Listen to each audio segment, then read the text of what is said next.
The Napoleon movie is a disappointing cinematic endeavor, primarily because it fails to humanize its protagonist, offering a one-dimensional portrayal that lacks any redeeming qualities.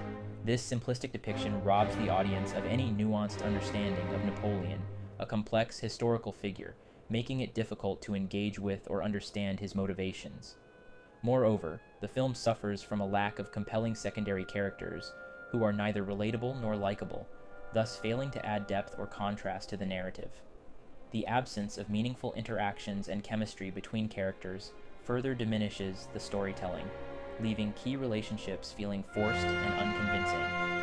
Additionally, the movie does a disservice to historical accuracy by not adequately exploring Napoleon's rise to power. It overlooks the intricate socio-political context of his era and the exceptional skills and circumstances that propelled him to prominence. This omission not only creates a gap in the narrative, but also weakens the film's attempt to serve as a cautionary tale about the rise of despotic leaders. The warning it tries to convey against unchecked power and despotism falls flat, as it is presented in a way that is detached from the realistic and complex fabric of history. Consequently, the film misses an opportunity to provide a meaningful commentary on the dangers of such figures, leaving the audience with a portrayal that is both historically superficial and artistically unfulfilling. The pitfalls of the historical inaccuracies in the Napoleon movie can be categorized into three broad groupings. Firstly, the neglect of Napoleon's sympathy for the French Revolution. Historically, Napoleon Bonaparte was significantly influenced by the ideals of the French Revolution, particularly during the early stages of his career. His rise to power was closely tied to these revolutionary ideals, like equality before the law and merit-based advancement in the military and government. By not depicting Napoleon's relationship with these principles, the movie overlooks a critical aspect of his character and motivations, leading to a portrayal that is historically incomplete and misleading.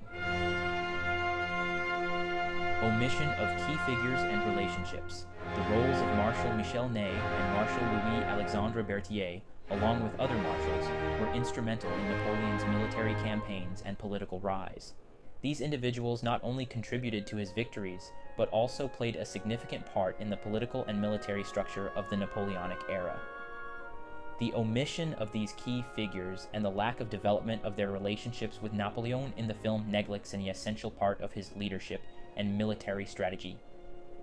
It also diminishes the portrayal of the complex military and political environment of the time. Lack of emphasis on Napoleon's leadership and tactical skills.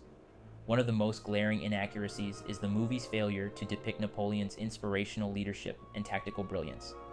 These qualities were central to his success and the devotion he inspired in his troops. By not highlighting his strategic genius and ability to motivate, the film misses a critical element of what made Napoleon a formidable and historical figure. Unfortunately, I cannot recommend this movie for either educational or entertainment purposes. If it set out to write alluring fan fiction about the relationship between Napoleon and Josephine, it could have at least shown on-screen chemistry and been more exciting, but it failed to do that as well. I'll end briefly on the few positive things I have to say about the film. The costumes were indeed excellent, and the visuals were impressive. Anyway, that's all I have to say for now. Thank you for watching, and please subscribe for more content like this.